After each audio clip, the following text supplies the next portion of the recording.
This is your Barbados Today news update for Monday, September 13. Good morning. More young people are contracting the coronavirus, and the island's lone infectious disease specialist, Dr. Corey Forde, says this is cause for concern. Forde, who mans the Harrison Point Coronavirus Hospital and other isolation facilities, told the Public Affairs Department program One-on-One it's a worrying trend and the island's youth need to pay attention. If you look at our Caribbean neighbors next door, young people have died.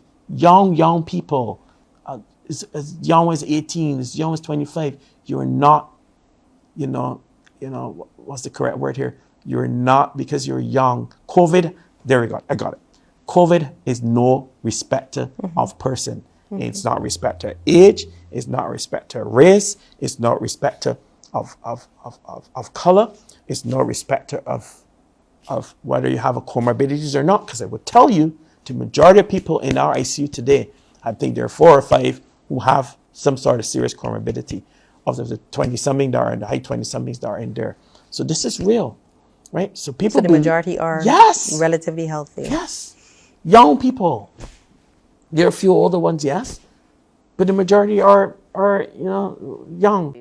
According to the latest COVID-19 numbers, 62 persons tested positive for the viral illness from the 2,100 tests conducted by the Barbados Santos Public Health Laboratory on Saturday. The 62 new cases comprise 46 persons who are 18 years old and over and 16 under the age of 18. There are currently 697 persons in isolation.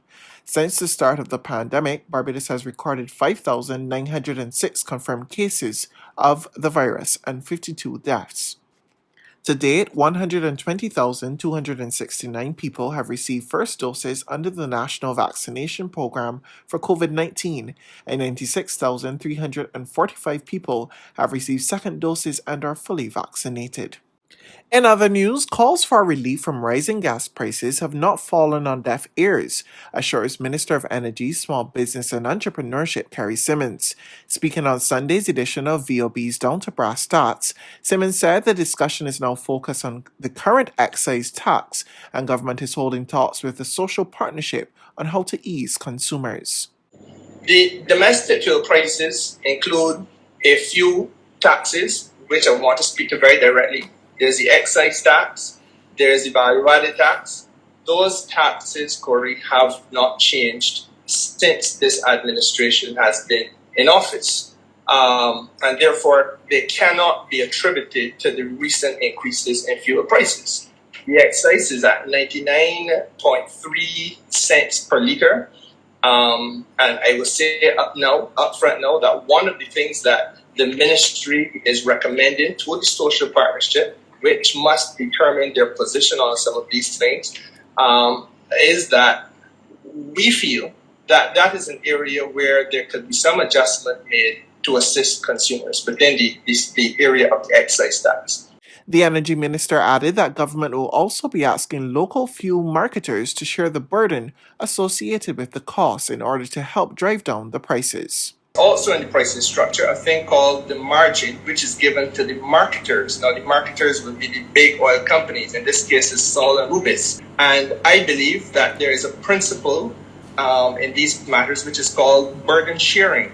And in accordance with the principle of burden sharing, part of the discussion that we have to have with the the social partnership, must be whether or not there can be some or should be some shared burden on the part of the marketers. If the state is going to say, in the interest of consumers, that we will intervene at a specific point. Let us assume, for argument's sake, that it is if prices of fuel exceed $4 a litre, and we say at that point we will adjust the excise by how much ever cents, then we are equally saying that there should be, this is certainly the recommendation we are making, a look taken at the margin for the marketers, because they too should be expected to share a little bit in the burden, because we're all in this economy together.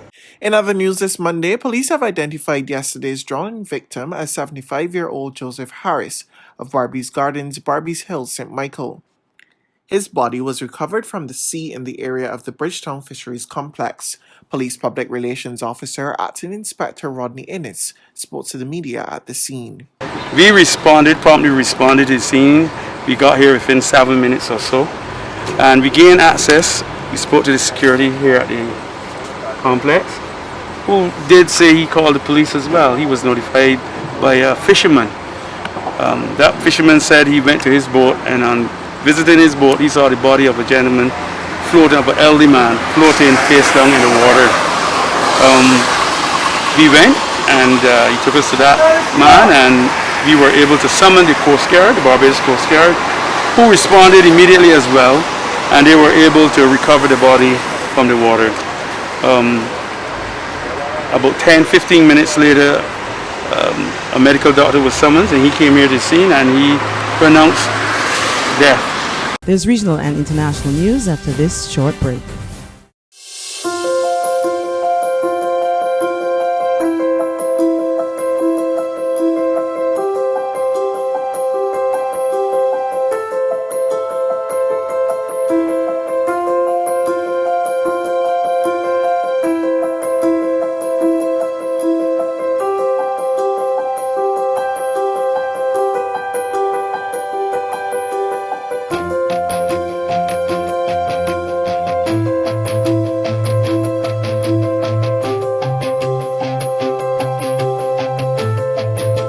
Barbados Today, news you can trust. To regional happenings in St. Lucia, the Chief Medical Officer rejects the call to ban travel from countries deemed to be high risk because of COVID-19 infection rates. More on this report from NBC Prime News.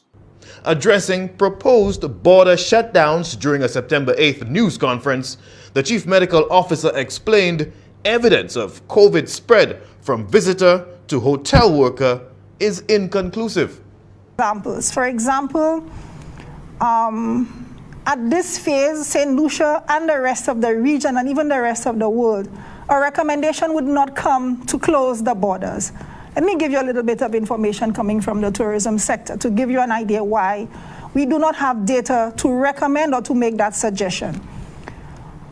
From our data coming in, we monitor the number of positive cases that are coming from the hotel. We also do contact tracing. We have, on testing staff members at the hotels from positive guests, we have not been able to show that there are cases coming in from guests and a spread to the staff when we test them. We do not have any information showing that. On the international front, the UK government has abandoned plans to introduce COVID passports in England and will take steps to end some of its emergency powers that were enacted to fight the pandemic. More on this report from Reuters TV. British Prime Minister Boris Johnson will formally set out on Tuesday his plans to manage the crisis in the winter months. Johnson's under fire from some in his Conservative Party for raising taxes to fix a health and social care crisis. Health Minister Sajid Javid said on Sunday that he did not anticipate more lockdowns and that the COVID vaccine passports would not be introduced in England. Under the plan, people would have had to use the passes to prove their vaccination status to enter some venues such as nightclubs. The government will depend instead on vaccines and testing to defend the public.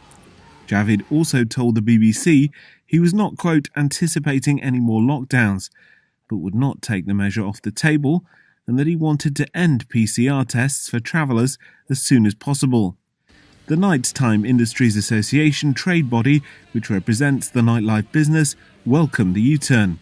That's news, but for the very latest, you can visit us at www.barbadostoday.bb. You can also subscribe to our e-paper, email updates, or like us on Facebook, and sign up for our breaking news alerts via WhatsApp. We're also on Izumi Media and bus terminals, as well as Screenplay at supermarkets and gas stations near you. You can also hear us on Capital Media HD, 99.3 FM.